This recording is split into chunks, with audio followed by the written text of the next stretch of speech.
Dans ce cours, on va voir la toxoplasmose et une étude moléculaire du mécanisme immunitaire activé. Dans un deuxième cours, on va voir les génotypes des souches du Toxoplasma gondii. Dans la deuxième partie de cette étude des molécules immunitaires activées pendant la réaction immunitaire, on va déterminer l'effet de la molécule interféron gamma justement sur l'expression des médiateurs humains à 24 heures post-infection et l'effet de l'interféron gamma sur la prolifération parasitaire. Donc pareil, ça va être une analyse d'un article scientifique ainsi que les résultats et la discussion.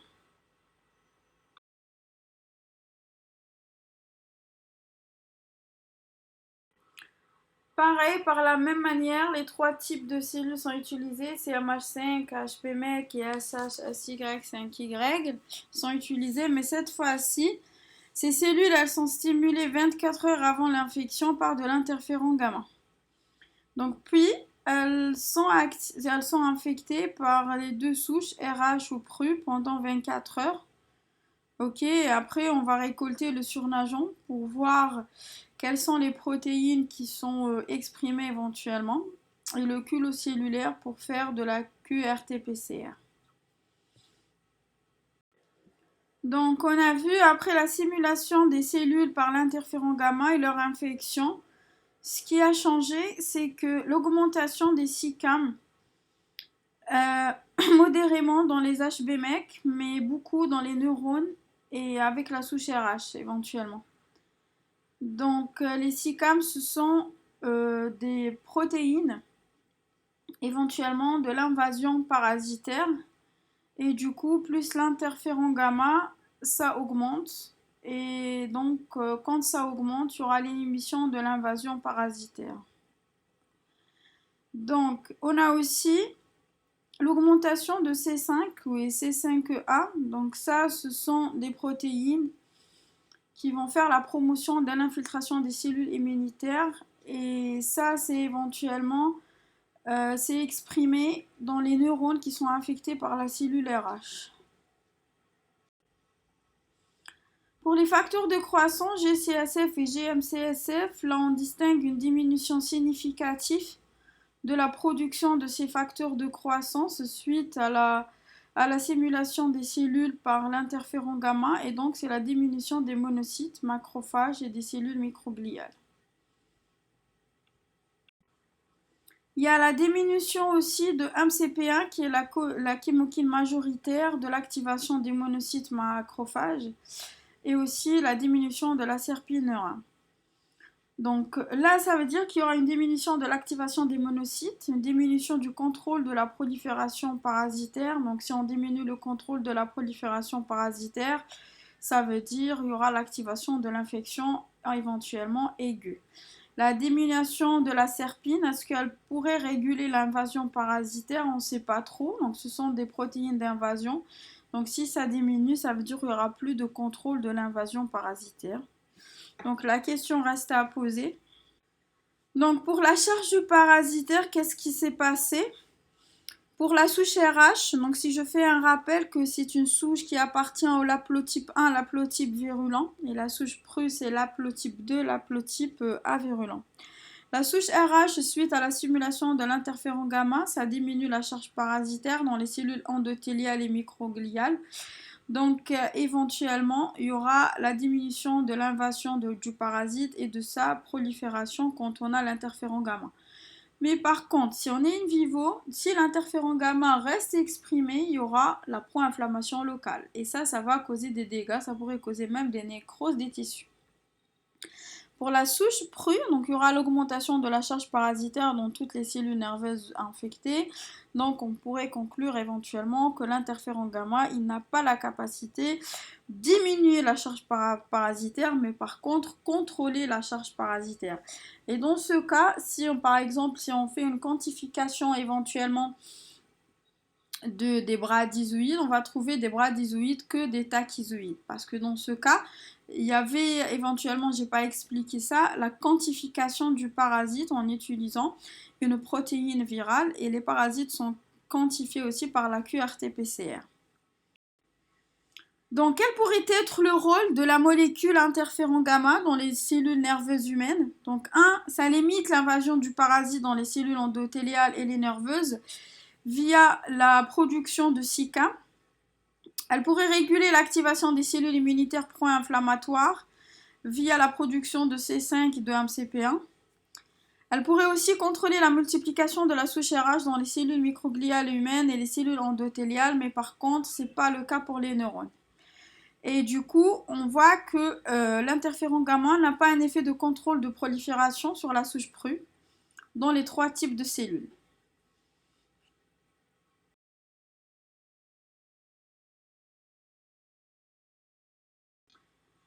Alors, dans cette partie, en fait, c'est une partie qui est très importante. Alors, dans les culots des cellules aussi, on détermine l'expression des protéines caspase-3 et 8 par Western blot et on quantifie le clivage de ces 2 protéines par l'ELISA. Ça, c'est le résultat de la cytométrie en flux des cellules microgliales. Quel est le principe de cette cellule? Donc, si on se rappelle, toutes les cellules apoptotiques, éventuellement, ils vont avoir un remaniement dans leur membrane. Les phosphatidylsérines qui devraient être vers l'intérieur dans une cellule normale, ils deviennent vers l'extérieur dans une cellule apoptotique. Donc, en ajoutant une fluo qu'on appelle annexine 5, cette annexine 5, elle va se lier sur les phosphatidylsérines qui sont à l'extérieur. Et du coup, on peut repérer éventuellement par un système de filtrage de cellules, les cellules qui sont apoptosées. Donc là, si on voit un petit peu, regardez sur le résultat, c'est le contrôle. Dans le contrôle, on doit avoir la majorité des cellules. Dans le premier quadrillon, il y a 4 quadrillons en fait. Donc le quadrillon des cellules apoptotiques doit être dans le Q2. Ok. Donc parce que le Q1, ce sont des cellules qui sont plutôt normales. Le Q2, ce sont les cellules apoptotiques. Et les Q3, ce sont les cellules nécrosées. Et les Q1, c'est la population de cellules. Donc c'est pour cela dans le contrôle, on voit plus des cellules qui sont notre population, des cellules qui sont normales dans le quadrillon 1. Donc regardez RH après 24 heures. Qu'est-ce qui se passe? Donc on voit une petite population de cellules qui tend vers les cellules apoptosées qui se trouvent dans le Q4. Ok. Après 48 heures, là, on voit une très grande population, regardez, dans le Q2. Et ça, c'est la population, à peu près, c'est 39,6% de la population apoptosée. Donc là, on peut dire que RH, elle pourrait augmenter l'apoptose de cellules à 48 heures post-infection. Pour PRU, donc on peut distinguer seulement 5% des cellules apoptosées. Donc on peut dire que PRU éventuellement n'active pas l'apoptose dans les cellules CMH5. Alors, pour les résultats des cellules neuro-endothéliales qui sont infectées par RH et PRU, qu'est-ce qu'on voit? Donc, à 24 heures post-infection, on a 3% de population qui est apoptosée. À 48 heures, seulement 15%. Donc RH pourrait éventuellement augmenter l'apoptose. Là, ça augmente un petit peu de 3 à 15%. Pour la souche PRU, on passe de 45% à 24 à 45% aussi à 48. Donc PRU, elle pourrait augmenter l'apoptose des cellules dans les 2 temps de l'infection, 24 heures et 48 heures. Et ça, c'est normal parce que les parasites tendent à rentrer dans le système encéphalique. Et du coup, elles doivent bousiller un petit peu les cellules endothéliales qui sont les cellules de la barrière pour qu'elles puissent entrer dedans. Par contre, la souche PRU, quand elle rentre dedans, elle infecte les cellules, elles vont inhiber l'apoptose parce qu'elles vont se transformer en kystes et elles vont caractériser la phase chronique. Pour les neurones, à 24 heures, 48 heures post-infection par la souche RH, les cellules étaient interprétables en fait. Cette souche On peut dire qu'elle a un petit peu causé une petite population d'apoptose à 24 heures, mais c'est pas significatif. La souche PRU, en fait, ça diminue l'apoptose parce qu'on passe de 2,5% des cellules apoptosées en 24 heures jusqu'à 0,8% des cellules apoptosées. Donc PRU, éventuellement, elle diminue l'apoptose des cellules pour qu'elles puissent résider dans les neurones sous forme de kyste, et ça, c'est l'infection qui est chronique. Alors, pour déterminer par quelle voie cette apoptose qui pourrait être activée est passée, on va déterminer l'expression de la procaspase 8, de la procaspase 3 et la quantification de la caspase 8 et la caspase 3 en utilisant deux techniques, le Western blot et l'ELISA. Ok, donc dans les cellules microgliales qui sont le CMH5 qui sont infectées par PRU, donc là on a le résultat de Western blot de la caspase 8. Donc là à 24 heures on a l'expression de la caspase 8 avec le Western blot et avec l'ELISA. Donc là ça diminue en fait son expression. Et du coup, si on voit un petit peu la caspase 3 et la procaspase 3, donc là pour la caspase 3, on voit une diminution éventuellement et aussi une absence de la procaspase 3. Et avec l'ELISA aussi, c'est une absence. Donc ça, c'est normal. Et après, donc là, on peut conclure un petit peu pour les cellules microgliales PRU on peut avoir une activation de la caspase 8. Pour les cellules endothéliales avec PRU, donc regardez à une très forte augmentation de la caspase 8. Ok.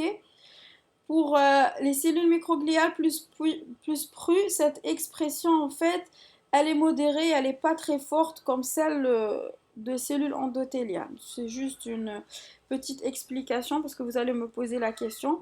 Là, on a une production qui est atroce, vraiment très élevée, de la caspase 8 en PRU, et même avec l'ELISA, sa quantification était très élevée. Pour la caspase 3, donc là avec l'ELISA, on a une très augmentation de la caspase 3 et éventuellement la diminution de la procaspase 3.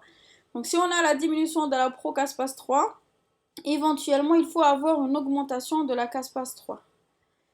Pour les neurones avec RH, une forte expression de la caspase 8, regardez. Et après, pour la caspase 3 aussi, une forte expression de la caspase 3 et une diminution de la procaspase 3. Ok, donc là, on peut conclure quand dans les cellules microgliales, on a une augmentation de l'apoptose, mais on ne peut pas dire que c'est lié au caspase, parce qu'on a une expression de la caspase 8, mais par contre, elle n'est pas très significative par rapport au contrôle. Pour la cellule endothéliale plus PRU, on a une très forte augmentation de l'apoptose via la caspase 8 et via la caspase 3 aussi. Et pareillement pour les neurones qui sont infectés par la souche RH. Donc on va dire juste quelques mots, un dernier point sur les serpines. On voit que les serpines E1, B3 et B4 ont été exprimées, surtout dans les neurones qui étaient infectés par les souches de toxo. Donc on verra qu'est-ce qu'ils peuvent faire et comment on a fait. En fait, on a essayé de quantifier ces serpines par des QRT-PCR et je vais vous dire un petit peu les résultats qui étaient, bon, c'était des résultats qui étaient vraiment au début. Alors, pour les résultats, dans les cellules endothéliales qui sont infectées par PRU, il y avait éventuellement une diminution de la serpine, ok, E1, et donc on peut dire qu'une augmentation de l'apoptose, une diminution de la serpine B3, une augmentation de la serpine B4. Ceci pourrait conclure pas d'effet anti-apoptotique avec l'expression de la serpine B4 parce que la B4 normalement ça doit être anti-apoptotique et du coup elle n'a pas son effet. Donc pour les neurones, donc là c'est juste pour vous dire que éventuellement c'est cette famille de cellules, cette famille de protéines pardon, ce sont des protéines qui sont anti-apoptotiques. Donc regardez quand on a la serpine E1 et B3 qui est diminuée, la B4 toute seule, elle ne peut pas inhiber l'apoptose. Dans les neurones infectés par ARH, on a l'augmentation des trois types de serpines, donc l'augmentation de l'apoptose. Et du coup, pas d'effet anti-apoptotique dans l'infection par cellule RH. Donc, s'il n'y a pas d'effet anti-apoptotique, ça veut dire que le toxo, il est en train de produire une protéine qui inhibe l'effet de ces serpines. Regardez comment on peut réfléchir dans la recherche. Quand on a quelque chose qui augmente et on connaît son effet, on voit qu'il ne fait pas son effet, ça veut dire qu'il y a quelque chose qui inhibe sa fonction. Ok, donc pour les neurones qui sont affectés par la souche PRU, il y a aussi l'augmentation des serpines, mais par contre la diminution de l'apoptose. Et du coup, dans ce cas, on a l'effet des 3 serpines est vraiment associé à un effet anti-apoptotique. Et du coup, ça c'est logique, éventuellement pour la souche PRU. Donc la question qui reste à se poser, est-ce que l'effet anti-apoptotique spécifique sur le neurone infecté par la souche PRU, donc ça va être très intéressant, c'est quelqu'un parmi vous, il pourrait le confirmer un jour.